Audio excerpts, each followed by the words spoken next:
नमस्कार, आपण पाहतात लोकसेतू मराठी न्यूज। जावदा येथील बंद जिनिंगवर पोलिसांची धाड, 4 कोटींचा मुद्देमाल जप्त, 3 आरोपी ताब्यात। नंदुरबार जिल्ह्यातील शहादा तालुक्यातील जावदातर्फे बोरत गावाजवळील बंद पडलेल्या कपास जिनिंगमध्ये विदेशी दारूचा तस्करी मोठा अड्डा पोलिसांनी उद्ध्वस्त केलाय।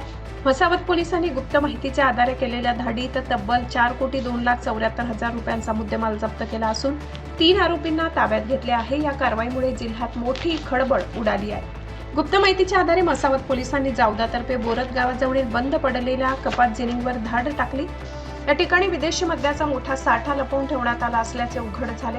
कारवाई दरम्यान पोलिसांनी 1,51,54,000 रुपये किमतीचा विदेशी मद्य साठा जप्त केलाय।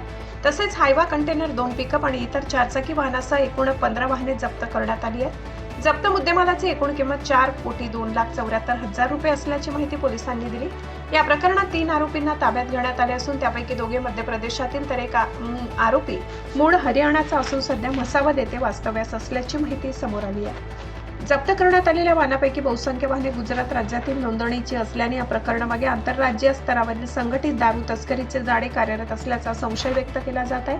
विदेशी मद्याचा साठा नेमका कुठून आणण्यात आला, त्यामागील मुख्य सूत्रधार कोण आहे, तसेच या रॅकेटमध्ये आणखी कोणाचा सहभाग आहे याचा सखोल तपास पोलिसांकडून सुरू आहे। ही कारवाई पोलीस अधीक्षक अश्विनी सानप आणि अप्पर पोलीस अधीक्षक आशित कांबळे यांच्या मार्गदर्शनाखाली स्थानिक गुन्हे शाखेचे पोलीस निरीक्षक हेमंत पाटील, म्हसावत पोलीस ठाण्याचे प्रभारी अधिकारी रमेश वावरे तसेच स्थानिक गुन्हे शाखा आणि म्हसावत पोलिसांच्या संयुक्त पथकाने पार पडली।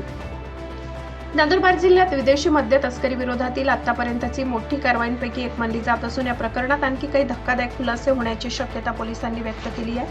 अशाच ताज्या आणि विश्वासार्ह बातम्यांसाठी लोकसेतू मराठी न्यूजला सबस्क्राईब करा, व्हिडिओला लाईक करा आणि आपल्या मित्रांपर्यंत ही बातमी शेअर करा।